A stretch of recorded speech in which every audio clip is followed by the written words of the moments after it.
Hi, this is Mark News from Plant Talk Radio. Thanks for subscribing and listening to our Plant of the Week podcast, brought to you by Bonide Products, family made in America. Visit Bonide.com to find a retailer near you. Each week, Plant Talk Radio's Fred Hauer focuses on a plant that would be a great addition to your landscape. Now for this week's Bonide Products Plant of the Week. For those of you who have problems finding things for shady areas, the plants this week are actually a shrub called Curia. I've mentioned it before, rather a common-looking green plant, but it's a good, vivid mid-green. Stems are even green, and right now it's full of flower. Last year it flowered all the way from spring to fall, and that's fantastic. There's a plant called Deutzia. Well, first of all, the Curia is going to be in that 5 to 7 or 8 foot group of plants as a good understory plant. Same with one called Deutzia, Deutzia, in case I can't pronounce it right. It's it comes in several forms. One is no more than about mid-ankle height. The other about the 3 to 4 or 5 foot area, and then one that's bigger. Snow white flowers, again, really good in the shade.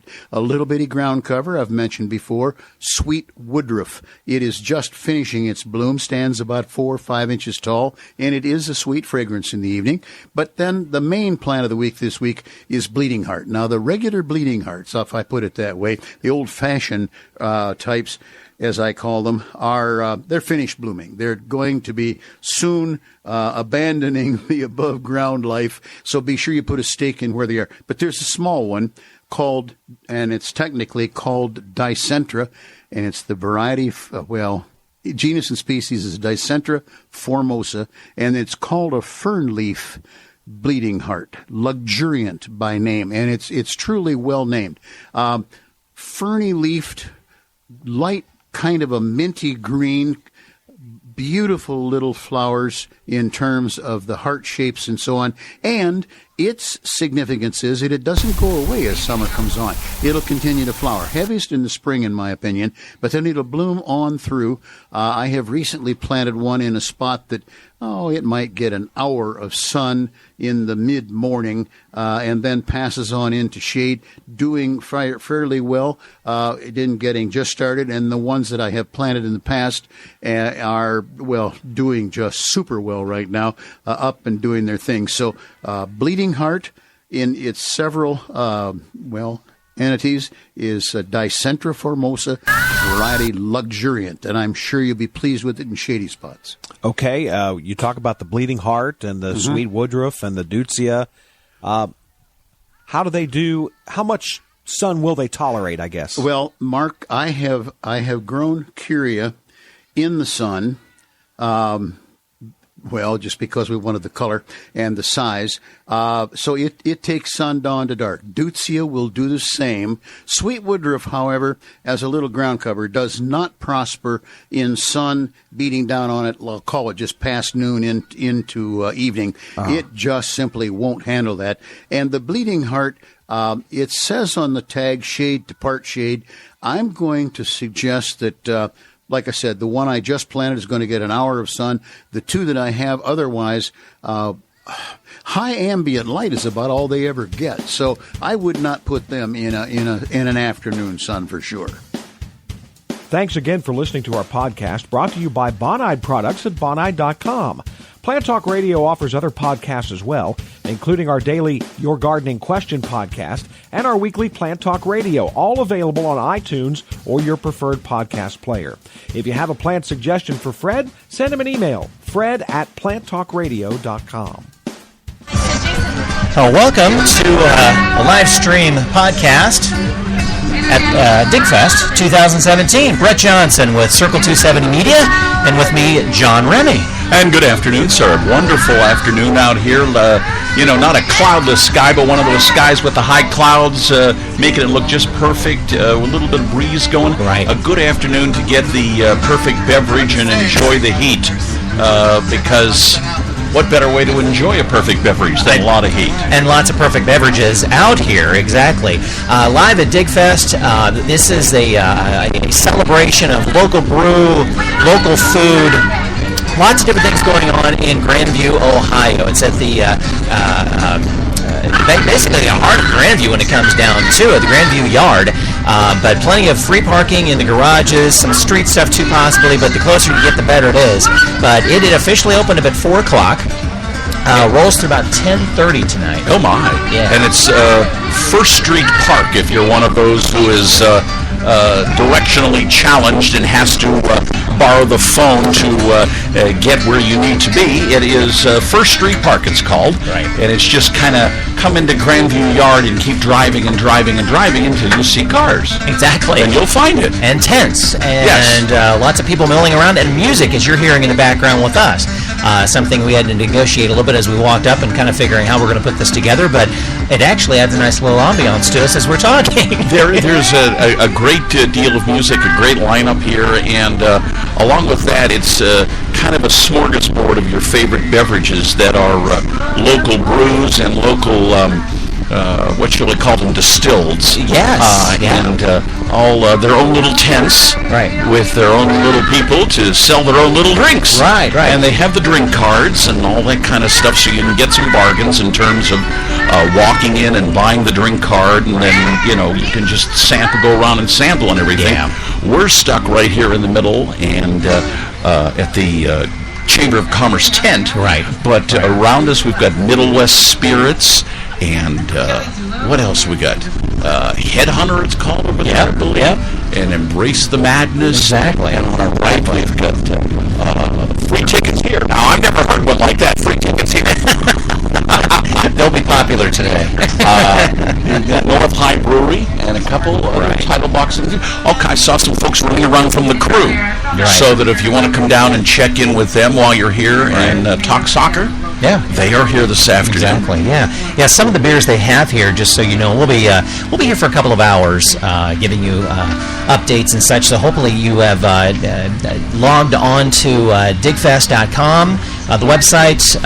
You can also hit it off of the Spreaker website. That's with 2 R's, SPREAKER, and just look up, search live at Digfest. Live at Grandview Digfest, and you can stream the audio for a couple of hours or so. We're going to be talking to sponsors, some of the folks that are here, as well as some of our Circle 270 Media podcast partners as well. But yeah, some of the Digfest beers you're going to find: Market Garden Brewery, Black Oyster Brewing Company, Common House Ales, 4-String Brewing Company, which they're pretty much the grandfather brewers here in Columbus and Grandview area. Kindred Beer, Hoof Hearted Brewing, Seven Sun, you got Sideswipe Brewing, Wolf's Ridge Brewing, Jackie O's Brewery, Elevator Brewing Company, Mad Tree, Urban Artifact, Fatheads Brewery, Columbus Brewing Company, the Brew Kettle, Millersburg Brewing Company, Cellar Dweller Craft Beers, Hofsbrau Columbus, Land Grant Brewing, as well as North High Brewing, Homestead Beer Company, and Rheingeist. If you cannot find your favorite among those, you are too picky. Well, not only that, if you're coming empty in terms of filling up the tank, you can also come empty in terms of filling up when it comes to food, because we've got folks like Mama Can Cook and Tatarina Roma and Aloha Steakery, and Schmitz has got their big red truck here serving off the Bahama Mamas, etc., etc. Marshall's is here, Market District Grandview is here, and a few others that are here in terms of fooding you up. So you can get all stocked up one way or another, liquid or in solid form, and enjoy the afternoon and the music. Right, exactly. As I said, we're going to be talking to quite a few different people. Now, the Digfest itself is put on by the Tri-Village Chamber Partnership. We're going to talk to the Executive Director of the Tri-Village Chamber Partnership, Michelle Wilson, in a little while. They're basically a fairly new conglomerate of chambers, and we'll have Michelle talk about that. They're just a little over a year in regards to working together with Marble Cliff, Upper Arlington, and Grandview put together, which has been a great merger for all 3 villages and cities together, and it's been fantastic for them. And it makes perfect sense because they're all similar in nature, in the sense of they have the businesses, the small businesses that add to that ambiance as you walk down the street type of urban neighborhood, and yet you can walk one or two streets back, and you're back in those tree-lined streets that have the traditional housing that people love to acquire and grow up in, and raise the family. So it's a perfect setup in terms of putting those three chambers together, or those three communities together, I should say, to just highlight everything that there is on this side of town, on this side of Greater Columbus. Exactly. Now, I gave a little bit of background on myself. I own Circle 270 Media. I'm a podcaster consultant. I help put together Tri-Village Chamber Partnerships Business Inspires podcast. It's a monthly podcast where we spotlight local businesses that make up the Tri-Village Chamber. Been working with Michelle on that actually for it feels like more over a year, but we started putting the podcast and publishing them at the beginning of the year. And if you haven't subscribed and listened to any of those, please do. Just look up Business Inspires, and you'll enjoy them. Michelle does a great job of interviewing some local businesses. But John, I want to give you a little bit of chance to talk about what you're doing right now, why you're actually here with me. We had lunch yesterday, kind of at the last minute told you want to join me today, but give a little background what you're doing as well, so our listeners have a grasp of who you are. Well, I'm wandering aimlessly through the Midlands right now, as we like to say. We do the Roadhead Beckons, which is photography, and that's traveling the country as well as Ohio side and finding those unique snapshots of life and people, and enjoying that, and a little bit of here, a little bit of there, audio-wise, coming from a radio background of years gone by, and doing a little freelance writing here and there, and just keeping busy. And you said, you know what? I need somebody else to talk to, so get yourself down here, and here I am. Exactly. So, I've always had you in the back of my mind to do something like this. And Michelle, go ahead and have a seat, Ed. And you're going to be on the headphones and be on the green mic. That's cool. But Michelle offered this opportunity to me. What's going on? Maybe 4 or 5 months ago, in regards to doing a live stream podcast at this event. Let's take advantage of that. Let's have some fun. Let's talk to sponsors. Let's talk to some businesses that are involved in the Grandview, the Tri-Village area. Let's just put it that way. One being, I met with this gentleman. Gosh, it's been a month ago, I guess now it has been. Ed McGinnis with Dinner Up. Yes. And let's talk a little bit about Dinner Up. I love the concept. It's really that the idea of home delivery for food is really prepared meals is really catching on fire. Tell us what's going on with Dinner Up. Well, Dinner Up is a food service dedicated to supporting the family dinner hour. It's you spend a lot of time putting food on the table, and what we're here to do is support the family dinner hour. Right. We provide warm, nutritious meals served in reusable service dishes, and we deliver them in thermal catering totes. So you order online, we deliver at your convenience. You scoop the food up onto your plate. You put the leftovers in the fridge. You put the empty dishes back into the tote. You set it outside, and you text us when you're done, and we'll pick it up. So essentially, you don't have to prepare the foods. You don't have to go shopping. You don't have to cook. You don't have to clean up. You don't have to trash.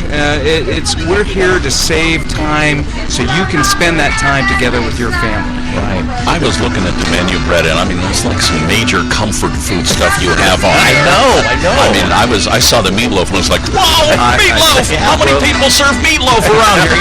But you've got a whole lineup of good comfort foods. Comfort food, yes. It's good family food. It's we have a main entree and 2 sides, and we're not fancy. It's just something that families can sit around and enjoy. Right.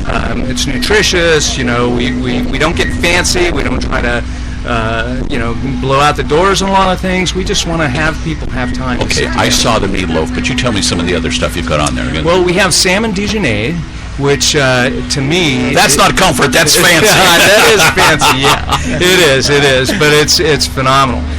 We also have a Cajun crusted whitefish. Yeah, that sounds nice. Which is awesome. Yeah. And we a little bit of lemon on that too. A little bit of lemon on it. Okay, yes, all right, yes. okay. And we also do like a chicken Alfredo and a chicken Chinese Parmesan. cheese. Yeah, okay, all right, okay. And the big one is our beef stroganoff. So it's pretty saucy. And This guy's getting us cranked here. I know. I'm telling you, it's good stuff. You know, Good Ed, stuff. one of the things that you didn't mention when you talk about saving time for folks, but I thought this was a great idea type thing where, say, you give this as a gift certificate in a sense of what happens like the family has a new baby. Exactly. They honestly don't have the time to get supper ready for the family. Exactly. But you could give this as a gift card or a gift certificate type of thing to the family to say, welcome to the new member, and look, as a family you can sit down now and have dinner. Absolutely. Those type of things. Or other situations where folks who are going to prepare the meal are too busy for one reason or another. Well, most of our clients are two-income earning parents, and they're busy. Their kids are absolutely their after-school activities. They're steep in sports activities, so they really don't have the time to go to the store, to prep the food, to cook the food, and there's a lot of alternatives. It costs about $7 a plate to home cook a meal. The alternatives are carry-outs and dine-ins. They range from like $10 to $18. Aren't necessarily always the most healthy. Not very healthy, no. And the latest trend has been the meal kits, the delivered meal kits. And the one thing about that we have hear from a lot of our clients that have tried that is that they still have to cook the meal, and it comes with a lot of trash. One of the things that we try to do is to minimize our impact on the environment. So that's why we have these reusable service pans, and that's why we pick them up. And we want to keep a small footprint. Yes, absolutely. What about the preparation in terms of the chef who prepares and everything? You get good kitchens, I assume, and they are nothing but the best in terms of the preparation for these. Chef Brendan Nels Frumkin is phenomenal. I met Brendan. He was an executive chef with the Boathouse, and talked to him a little bit about what I was doing, and he was all in, and he's been a great asset to Dinner Up. He prepares the foods. We put together a meal plan and get it out the doors and into people's homes very quickly.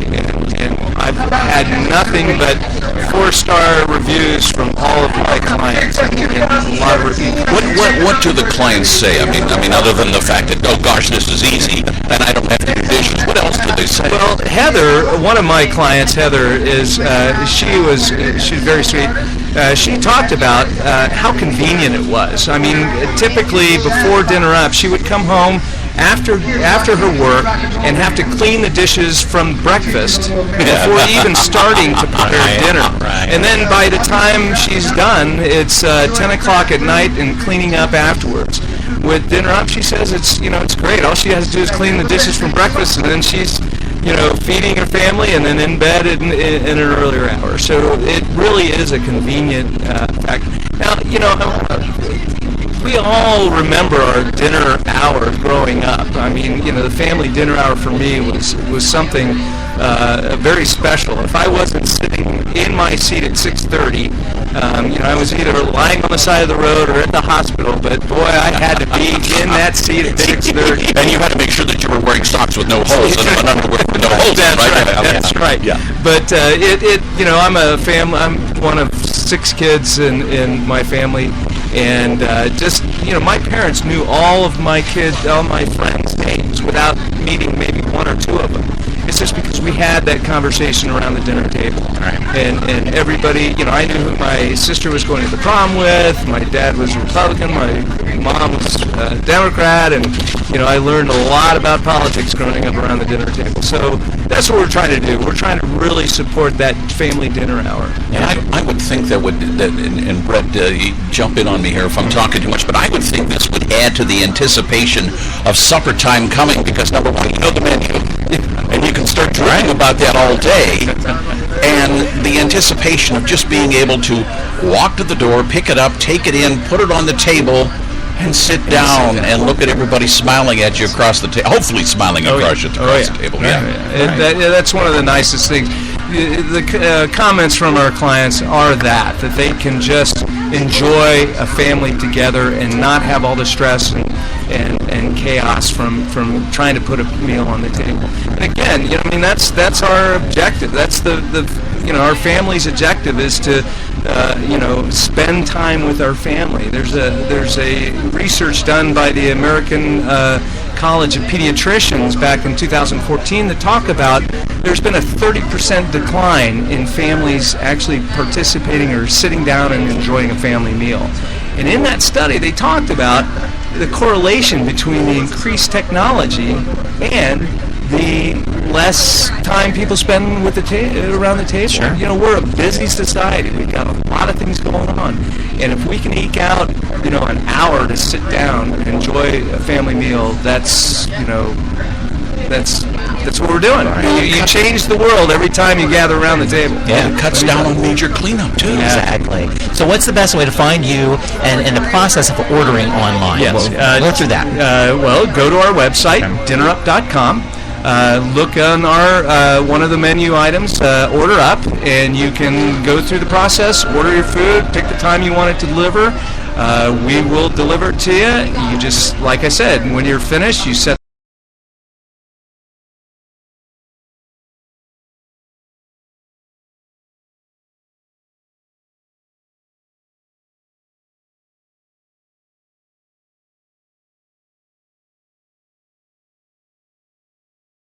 You come up and the aroma comes through. That's the next step for this technology. Exactly. Yeah, exactly. Your delivery area. Let's talk a little bit about that as well. That's why you're here today. That's because why I'm here you're like in the heart of it, right here. Well, we started in Grandview. Right. We started last fall, and we did we did a pilot program here, and we offered free meals to 10 families for a week. Just to get kind of where do I get in on that one? I mean, my gosh, whoa! Posted it online. And we started in the fall, and we started in Grandview, and we have a nice group of clientele that is here, and we're migrating up into Upper Arlington. We're going. We've had deliveries up in Dublin and Worthington and Clintonville. So we're kind of keeping that in that area. We plan to expand up and around the north area, up into Westerville and around the Horn. But we're just taking it one village at a time. So right now, anybody that's in the listening area in the Grandview, Upper Arlington area, please go to dinnerup.com and check us out. Excellent, great. Yeah. Thanks for stopping by. I appreciate it. I know this, thank you for having me. This is a category that's really blowing up, and I like the opportunities that, and there's so many different ones of them too that pick the right one. It will fit your lifestyle. Yeah, it will. Thank you for having me. You bet. Really you bet. Yeah. Thank you again. Exactly. You got it. Yeah. Well, we got more people coming up. We're going to be talking to some sponsors. We didn't get to the sponsor list this past time. I see that TQL Columbus is going to be coming up here next. But just to kind of give you an overview of the sponsors of Digfest here in Grandview, the presenting sponsors for today's event is Pathways Financial Credit Union, as well as Grandview Yard. Event partners include Chingle, Golf Car Company, Promo West Productions, Destination Grandview, Columbus Crew, Hyatt Place, Columbus, OSU, Homes on Pullman Way, the City of Grandview Heights, Total Quality Logistics, TQL. Media sponsors include This Week Community News, Starburst Media, City Scene Magazine, 1039 Jack FM, Valpak, and Circle 270 Media. Speaking of Circle 270 Media, I want to thank Michelle Wilson, Executive Director at Tri-Village Chamber, for allowing Circle 270 Media to do a live podcast stream. Going to promote some of the podcasts that are on our directory, as well as promote basically Circle 270 Media's opportunity for you if you're looking at podcasting for your business. We're a podcaster consultancy as well, so always happy to sit down, talk, see where you're going with it, and put some plans together for you to move forward. I believe we've got TQL. Let's bring you guys up, and we'll get a couple of mics going on. We got headphones as well. Grab a couple. You'll be on green. You'll be on yellow. And we'll just, fly by the seat of our pants of introducing ourselves on mic. You know what the heck. So, yeah. Exactly. Always up for an adventure. Exactly. Yes, exactly. So, we're talking with TQL Columbus. Introduce yourselves. Yeah. Well, TQL stands for Total Quality Logistics, and my name is Samuel Same. And, cool. I'm Becca. Gotcha. Good. Let's talk a little about yourselves. What's going on with TQL? What is the business? What is it? Yeah, so TQL is a third-party logistics provider. We act as the middleman between customers that have product that needs to be moved and carriers that physically move that product for them. Gotcha. So, we act as the go-between and kind of help customers on books of business move their freight, and then those carriers that do it for them. And yeah, it's a great business. It's a huge industry. It's like $154 billion industry, so definitely not going anywhere anytime soon. Yeah, exactly. So you guys specialize in any type of freight moving out, or is it just really that the economics of it, get it there fast, get it there on time, such like that? That's one of the beautiful things with our company. We do handle everything. Okay. From one of our big things is we find people who need freight moved, and we specialize in full truckload and LTL, which is smaller. Okay. And we take it all the way across, the United States of America and Canada as well. Okay. All the way up to Alaska. So we have some really huge names that we ship for, and we take care of everything from booking the truck and arranging everything from pickup to delivery. Right. And one thing that we really pride ourselves in, and I know a lot of companies say this, but with one thing that I've really noticed with TQL is that we really do care about the customer, and our customer service is unlike anybody else that's in this industry. And with being in such a competitive industry, that's one of the most important things, and it's where we really shine. And we just opened up our 60th store. Oh, wow. Our location, so it's a huge landmark for us, and now we're really we're growing and no sign of slowing down. So You guys are kind of the party planners when it comes to shipping. that's exactly I right. mean, you basically get the trucking, or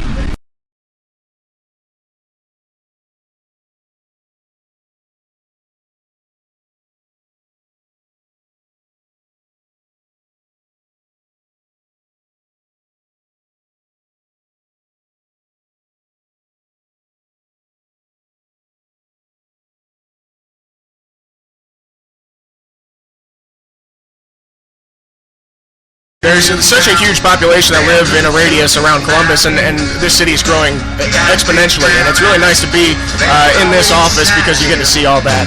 And our headquarters is in Cincinnati, and that's where it all started, and so we have a strong relationship with them too, and we really bring local expertise to the industry, so that helps a lot too. So let's talk about your backgrounds. How did you guys get involved with this? Where did you go to school? How did you get into this? Yeah, so I am the newest sales recruiter on Team Columbus, and I went to Ohio State University, graduated last May, and I worked in recruiting for the dining halls there, did interviewing, kind of had really quality relationships with food workers there, and found that I had a passion for, finding people and fitting them where they,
TQL is year after year won one of the best places to work in Columbus. Many awards, and it was something that, you don't think about going into truck brokerage services, but he told me all about it. I talked to some of the recruiters there, came in. The interview process is really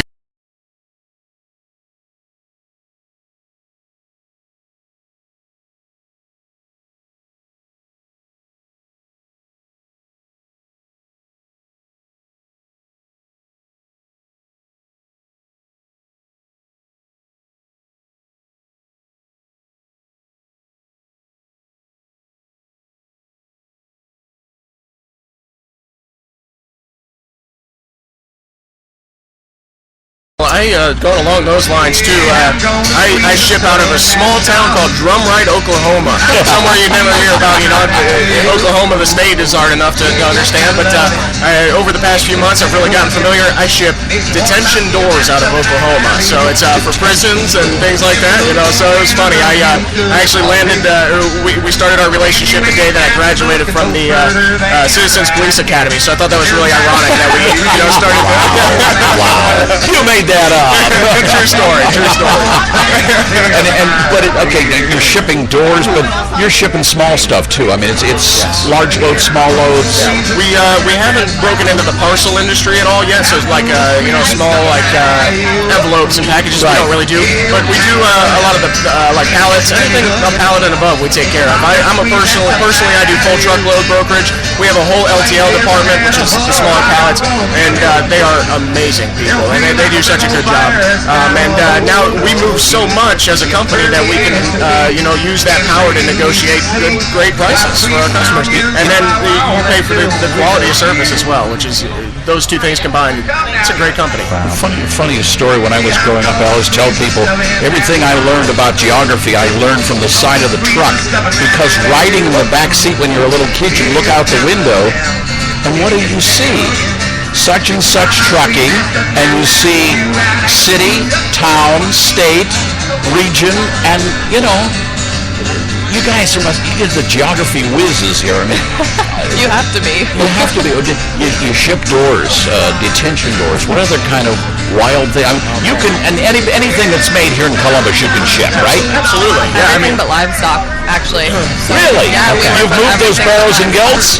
Yeah, literally. If you can think of it, if it's been on a truck, we've probably moved it at some So when I've seen those John Deere going by, Yeah. oh, see, these guys are masters of the interstate. It's fun stuff, and my girlfriend doesn't like to drive with me anymore because every time we pass a semi-truck, I'm like, hey, that's a 53-foot reefer van with a swing door. So yeah. And I can put this, and that in that, and she probably says, Honestly, exactly. yeah. But we ship almost everything. There's a few special commodities that we don't do that are either high theft or high value that it's just too risky for even those. Do you get into the refrigerated loads and the food loads and stuff like that too? When I was the way you train there, it's a 6-month process, and my broker, my mentor in the company, he did mostly refrigerated runs. So we did a lot of stuff from Georgia to Florida for big food service companies. So this guy's going to get us a deal on watermelons later this summer. I'm telling you what. Here you go. I was actually thinking sides of beef. Yeah, there you go. That's good too. Yeah. I'll bring in a full truckload. But you're taking care of that kind of stuff as well, not just the package. I've got to ship this to a convention site or something. You're shipping food. You're shipping. We do everything. Okay. So we do flatbed trucks, step decks. But those are the trucks that you see that are just there's no semi truck. It's just a flat surface. We put big farm equipment or machinery on those or whatever. We do the big dry vans, the classic semi trucks, and those are filled with anything from dry food to hay. And then we do the refrigerated trucks, of course. We even do hazmat and intermodal on trains. So we don't do air at all or overseas yet. So yeah, flatbeds, reefers, vans. The size of businesses that you work with, small to large, or is it kind of a typical size of what you work with? It's a mix. It's a mix. Okay. Absolutely. So there are certain quotas that businesses meet, but I mean, We definitely work with, huge companies. We've done U.S. Foods, Amazon, things like that, to everything, mom and pop. If you have a need to ship, there's That's always what I was thinking, that, someone listening to this repurposed podcast that was like, I got stuff to ship, but, do they only deal with the large companies? Yeah, that was my next one. How small is too small? A lot of my favorite companies to work with are those guys that are big enough to send a truck once a month or so, but not big enough to hire their own person in-house to take care of all that stuff or to buy their own trucks. So I like working with small people. I have more communication with them, and our relationship's a lot stronger. So when they need something, I'm there for them 24/7, 365. Every day of the week we have somebody at the office you can call and get a hold of. And are you shipping across town as well, or are you just shipping across country, or what? Well, it depends on the customer's need. We're very accommodating to what they need, and a lot of our customers typically do longer hauls. I would say anywhere from 130 miles to 2,500 miles. Coast to coast, basically. Yeah. Okay. Good. A wide variety of stuff. Yeah, excellent. Yeah. Well, thank you for being a part of the sponsorship for Digfest this year. I know Michelle greatly appreciates it. It makes things much smoother when sponsors come on board and take advantage of the afternoon and such too. So yeah. Well, Michelle's done a fantastic job, and she's really looked out for everybody and done a really awesome job. So we want to thank her as well, and thanks for the opportunity to be here. Thank you so much for having us. Yeah, you bet. Thank you. Appreciate it.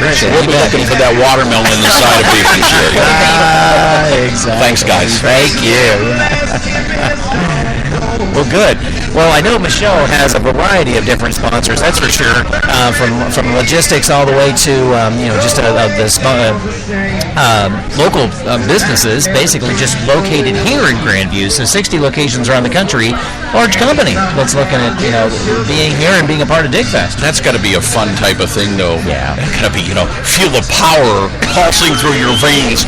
I can send you anywhere, type of thing. It's but You're still wanting to grow up, aren't you? Oh yeah, a long time ago I had that problem, and it still just hasn't gone away. Yeah, but that's a fun type of thing. It's fun to listen to them talk. Yeah. About the different things that they can send and the different things they've shipped and the ability that they have to serve their customers. And right. everything. Oh yeah, you bet, exactly. And again, I think we are so hypersensitive to that in Columbus because of what the hub we are. Of just the airports that we've got, and what companies are here sending out, that we seem to be talking about that much more than Charlotte or Austin, Texas, and such like that. So I think just the general public knows more about it as well. Just hearing about it talked in the economy of Columbus. Let's put it that way. So yeah, exactly. We didn't get to touch upon the lineup of music. As everybody hears the music going on in the background after our interviews and such. But let's see, what time is it right now? It is 10 minutes to 5. 10 to 5. So coming up at 5 o'clock, Zach Whitney's going to be hitting the stage. Zach sings, plays, and writes American music. He writes songs about hard work, hard living, and hard times. Well, it sounds like a good welcome to the club, right? There you go, exactly. Coming up a little bit later, Nick DeAndrea, singer, keyboardist. 6 to 8 will be the Whirlybirds. And then closing out the night tonight, 8 to 10, Perennial Ride Bluegrass Band. Perfect name for the evening. So yeah, exactly. So it should be good. So those are coming up. Again, Circle 270 Media bringing you this live podcast stream. I want to thank Tri-Village Chamber for allowing us to be here to do this. What I was talking to Michelle about doing with the live stream podcast was, at least for a couple of hours, come out, talk to some sponsors, talk to our podcast partners, as well as just talk about the event itself. Hopefully give you a little bit of juice to come out, imbibe in some drink, get some food from the food trucks that are here. We'll keep giving you updates on what's going on with that as well. But you can find more about the event is at digfest.com. If you're there, you can see the live stream opportunity to listen to the podcast while you're here. Just put the headphones on and listen while you're floating around the event today on your smartphone as well. So I'd love to have you. Come wave at us. We've got a podcast partner. Come on, sit down. Come on over. Hop on one beside John. Yeah, it gets way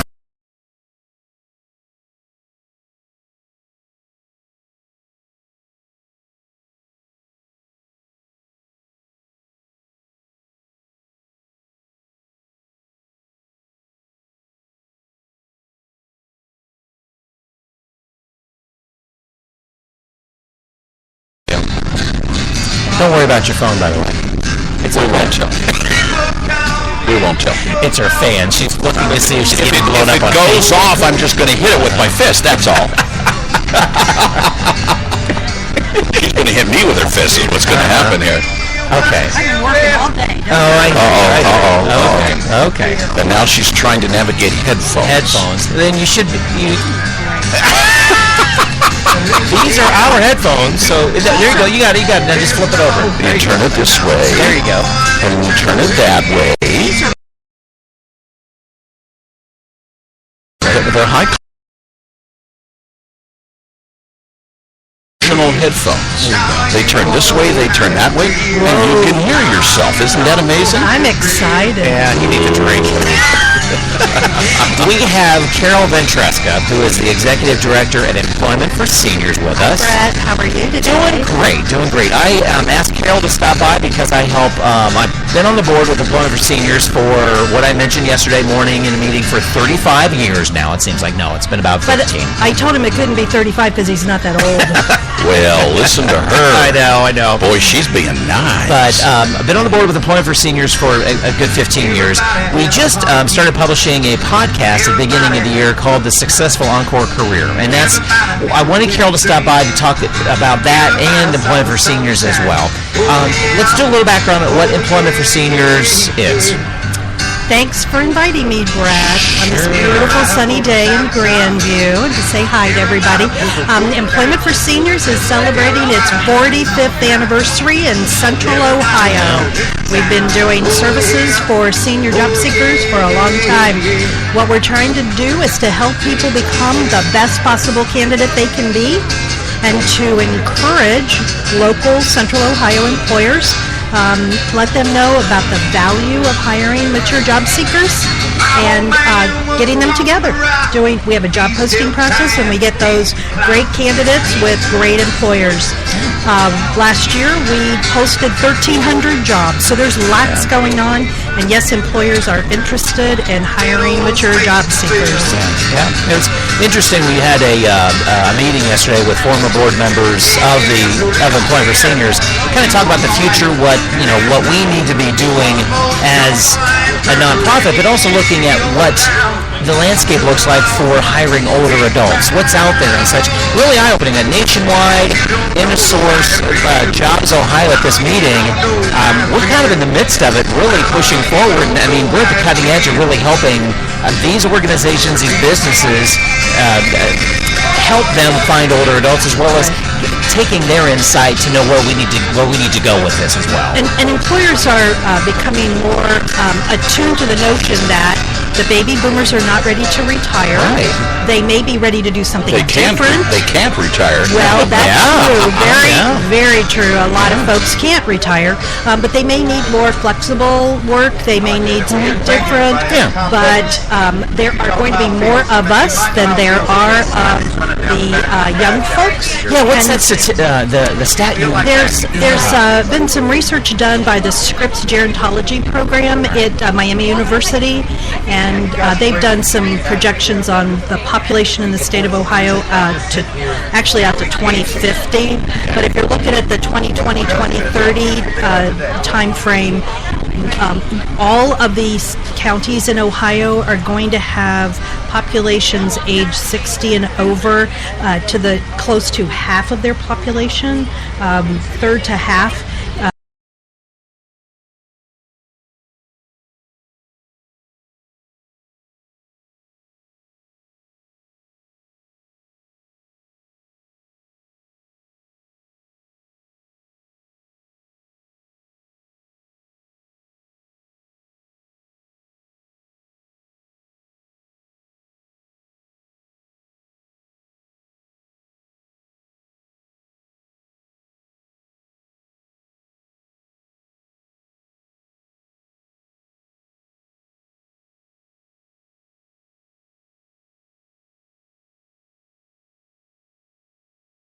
Their community or in an organization. I was at a meeting in Delaware this morning, and a woman who had been 29 years with a bank, Oh, yeah. who was let go, and So she's like, I don't have to work, but I don't want to be home.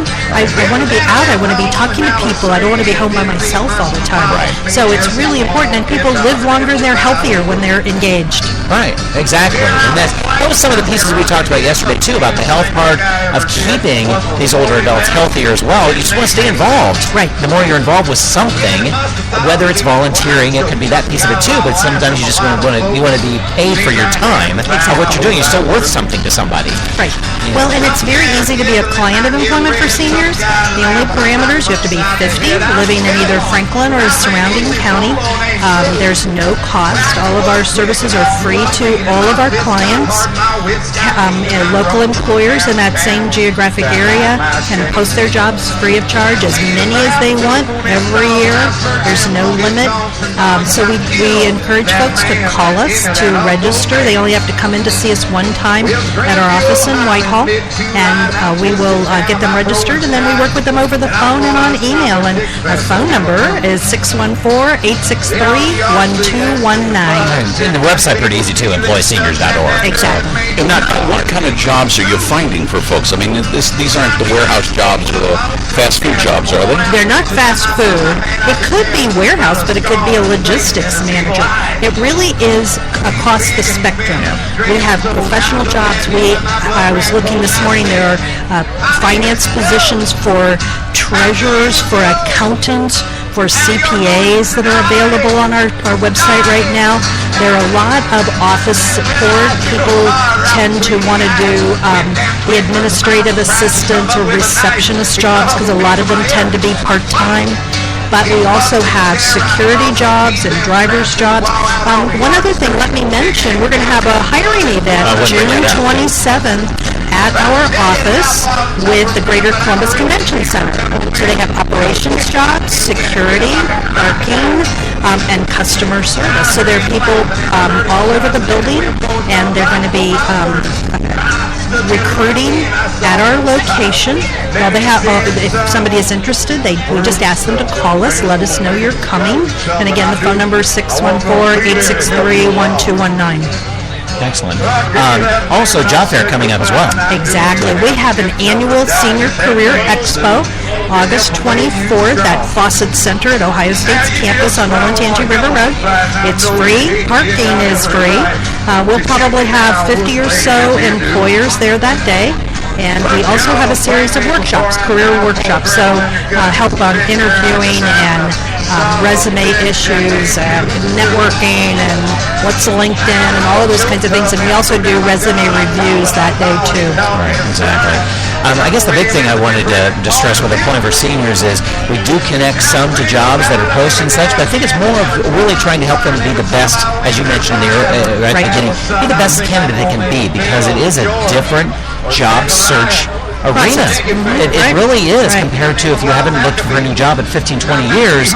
It's a new world out there, and I think Employment for Seniors does a great job of preparing that person to understand what they have to do. Right.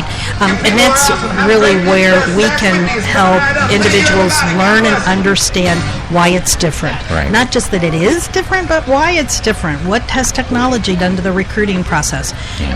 But as I said, the woman that I talked to this morning, she hadn't looked for a job in 30 years. Yeah. She had no clue what to do on her resume, so I'm encouraging her to come in and see us and do a resume review in the office too. But it is a very different world, and networking is huge. Columbus is really a great networking city. We all know each other, and it's not hard, but you also have to take it in a very positive light, not think that you're begging people for jobs. Right. Networking is to get There's information. There's a strategy to it. Exactly. Yeah. Exactly. And based on your comfort zone on what you want to do with it. Absolutely. But you have to do it. You know? Well, it's really, think of it as opposed to thinking of it in terms of going out and meeting strangers. Think of it as a process to gain more information. Right. You ask people questions so that you are better prepared in your job search. Right. And we do a lot of the spotlight of what we're talking about, as well as some frequently asked questions and tips and tricks and techniques and such through our Successful Encore Career podcast. We want to talk a little bit about that as well. The focus of that is to, number one, bring our counselors in, volunteer career counselors, and talk to them about, just what they're seeing from people coming in, and gosh, what are some topics we've talked about with volunteer counselors? And I have to do a big shout out to my volunteer counselors. They are an incredible team, and you think about the value that they're bringing to our community by helping other people find jobs. These are individuals who have been managers and supervisors in their respective companies. Many of them are in a human resources background, so they are real experts at helping people find jobs. I still think the most fun one we had is about volunteering. We just decided to do one at the last second, and had 4 of our volunteers come in and talk about the value of volunteering in a job search. And we did it during National Volunteer Month, so that was wonderful. But one of our counselors has been an HR professional for many years, and he talked about expectations. Everyone thinks that you send in a resume and you're going to get an immediate contact from somebody, when in actuality it goes into cyberspace and the dead hole out there, nobody's looking at it. What should you expect in all of the steps in your job search, and how do you fight the battle through that? When do you network? When do you contact employers? How do you do your follow-up? That kind of thing. But we've talked about interviewing, tips on interviewing, how to dress for success for an interview. We've done transferable skills, which is huge. We did 2 programs on transferable skills. Mature job seekers have honed incredible skills for 20, 30, 40 years. And unless you can really clearly identify those transferable skills and talk to an employer about how those are of value to them, you're not going to get across how you can be a great employee to that employer. So transferable skills and the identification of them are really important in a job search. Let me also mention one thing. A lot of times people will come to say to me, I'm 65, I only want like a little tiny job. Well, you can go a lot of places and get a little tiny job, but if you want to do something where you're going to be successful, you're going to be happy, you're going to want to do it for a long period of time, it's worth your time to go, not just because of what you feel like you're giving to the organization, but dollars-wise too. So why waste your time? Do the research, do what you need to do, prepare yourself, and have a great job instead of just a little tiny part-time job that you don't really care about. Right, exactly.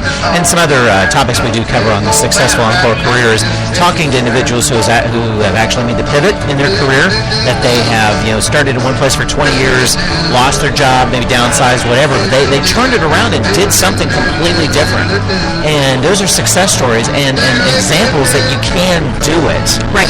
And we really want to, maybe people we've never even heard of before, but we want to shine those guys as examples that work at it. Think about what you may have wanted to do when you're a teenager. Turn that into something, when you're 65. Exactly. There's no stops to this. It's when somebody's lost a job, and you really lose your momentum, your connections, you lose your network, and you lose your self-confidence and your self-worth, where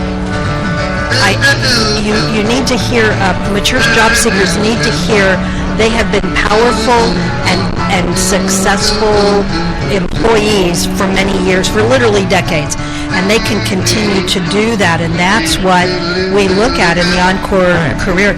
Jeff Lacey is one of our features. Jeff came to us after he sold his business, and he hadn't really decided what he wanted to do, and he was one of our volunteers. And he ended up going into another company, and he's been incredibly successful with them, but he just needed a little stop-out time, and he did that with us. And he's a great friend and supporter, so we have lots of folks that are helping us with this. Exactly. Great. Well, thank you for stopping by. I'm glad you could make it. Thank you. Because I definitely wanted to spotlight some of the podcasts I'm helping put together, as well as podcasts that are on our network as well. And that's one I'm really proud of, that we're doing a really good job of focusing on a very niche type of category, and actually it's an audience that really is not with podcasting yet in regards to listening to podcasts, but I think it's the information, it's the content that's there that they could see and hear that they'll realize that they need to subscribe and listen to this and really learn from it. And the listeners here just need to go to our website, and the link to the podcast is there, employseniors.org. I keep saying, you just Google jobs for seniors, and I come up to the top of the Google list. So below all the paid ads, but yes, exactly. Below the paid ads. Right. But again, if somebody is interested in registering, 50 and over, living in Franklin or a contiguous county, and call for an appointment. We're actually booking 2 and 3 weeks out, so don't wait till the last second. But get in and register with us, find out what we're doing, and make sure you also come to see us in August at Fawcett Center on the 24th of August for our job fair. Excellent. Thanks. Thanks, Brett. It's nice to meet you, too. Good, yeah. Well, again, we're at live at Digfest in Grandview at the Grandview Yard. Really appreciate you being a part of our live podcast here, available at digfest.com, as well as on the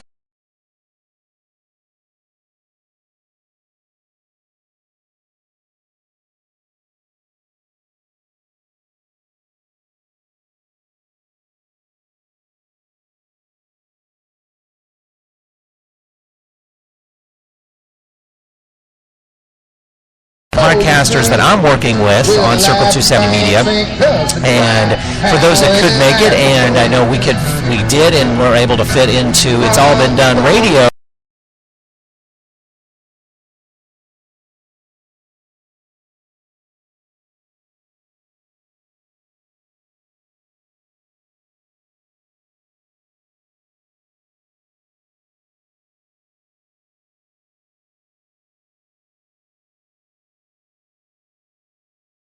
Guest star come in last month that for a living trains people vocally.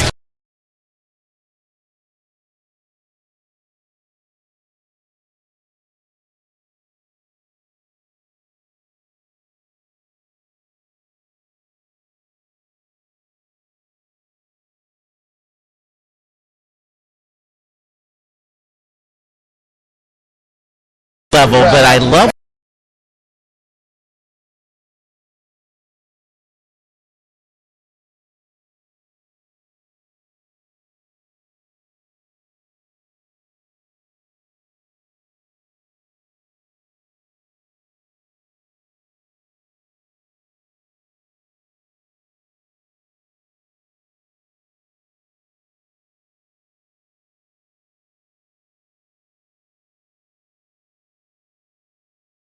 a science fiction adventure on a starship in space in the future.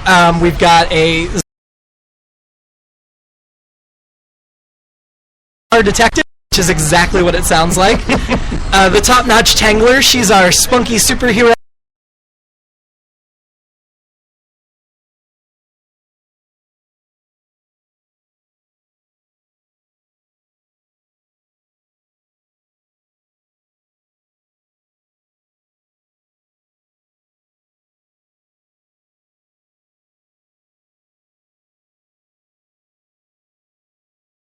Immortal, time-traveling, eccentric gentlemen that have been together for centuries.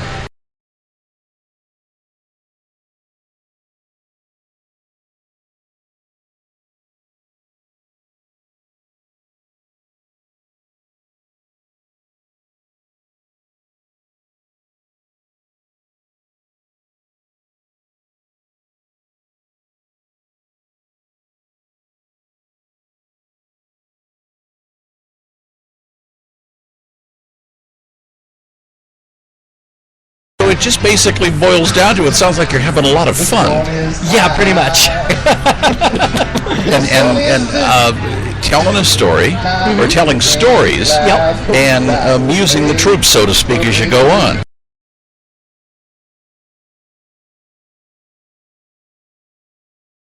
You're going to be able to follow what's going on, but for those that come back every month, there's character development. They can come back through. Don't necessarily, if it's inconvenient, they don't have to.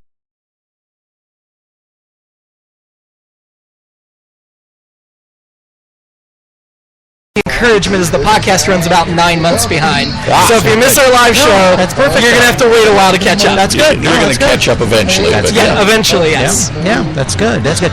And John, I met with James.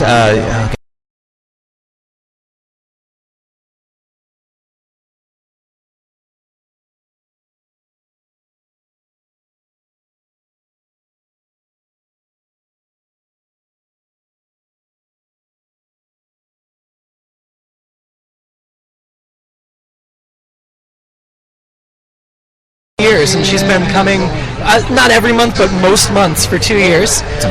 We had another cast member that was living up in Toledo, and he moved to Arizona and is still flying in every month to do the show. We have a girl that's a student at the Miami University of Ohio, a couple hours away. We have 2 cast members that live in Massillon, Ohio.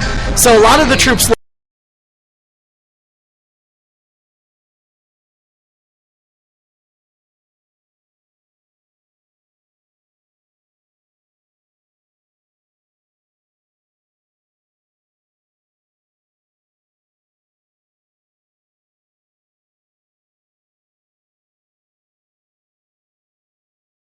I hope so. And you did win an award.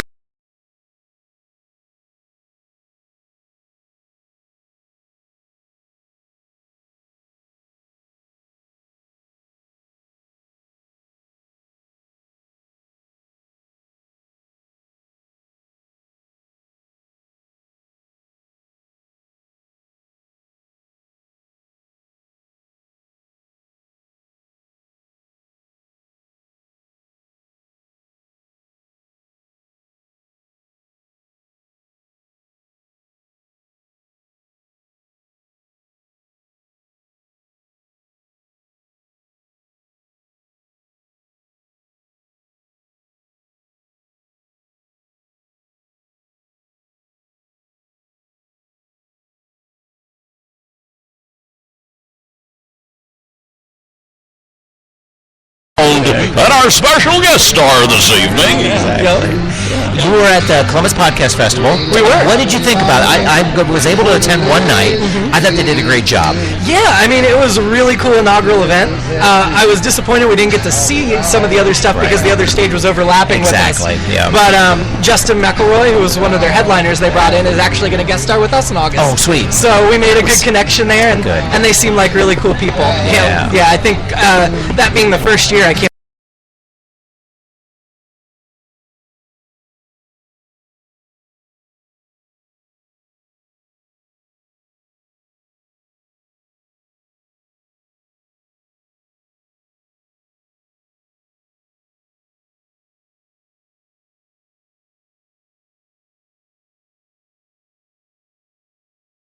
Schedule, but it's hard to keep people on schedule when they're going really well and people are they're just lapping it up, seeing this live stuff, and it still amazes me, being in radio for as long as I've been in, that people still want to see a show on stage live.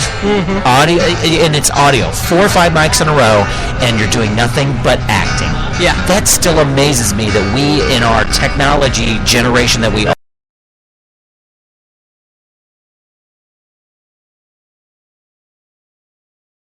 but it engages your mind. Right. I mean, you're sitting in the audience. I mean, you can sit at home. Sure. But sitting at home, do you engage your mind all the time? Is it something different? You're looking at the same walls all the time, the same people. Sure. But if you go out and you watch these guys perform, there's something more to it. Well, and I think it also speaks to the talent of the performers. For sure. Our troupe, I'm not in the troupe, I just, oversee it, but the actors that we have, I have to say they blow me away on a regular basis, and I've known them for 2 years. They're just so much fun to watch and listen to. How did you get this started? I had the idea to do the show. I kind of stole it from a show out in LA that had been running for 10 years called Thrilling Adventure Hour. Right. And they were coming to a Which close. is a great show. Oh, it's so good. That is so good. And they were bringing their show to a close. They were ending it. And I said, that is a shame. Nobody else is doing what they do. Hey, we could do that. So I didn't steal their characters or stories, but I stole their format. Right. And spent about 6 months planning it, figuring out what our balance of stories were going to be, trying to check the boxes for the genres and balance out male and female parts, and then I just cast a really wide net for for the troop, and luckily got enough response that we could be choosy about who we used and pick the best people. Good. The stories, how did they come together from the genesis of the okay, we're going to do this. Let's book the comic book. We're there. How did those stories start to develop and build on each other and such? Who brought it to the table? Usually, with lots of creatives in the room, you get some mine's better. I want to do this. It's so good. How do you work with that? Because it's a lot, like you said, a lot of talent in the room and a lot of great stories going on. Well, I write the vast majority of it myself. For a long time, I was the only writer on the show. Okay. And then one of our other cast members said, "Hey, can I take a crack at it?" And I said, "Absolutely," because you can only think of so many ideas yourself. Right. So I definitely encourage the cast to pitch. I encourage the cast to write if they've got an idea. Some of them will come to me with fully formed characters and say, "Hey, I got this idea. How would that fit in a sketch?" And it'll be up to me to take that character and work it in. So I think we've got a very it's a team atmosphere, and we encourage everybody to put their input in, and I think most people that have pitched something have seen some of that come on stage at some point. Right. I know, I'll get back to this question because I want to talk about a little bit of the future. You did the Columbus Podcast Festival, and you're used to being on stage, but it is a different atmosphere there. Also coming up with ComFest, a little bit different feel because, if nothing else, a lot more people potentially. Yes. Just because of the limitations where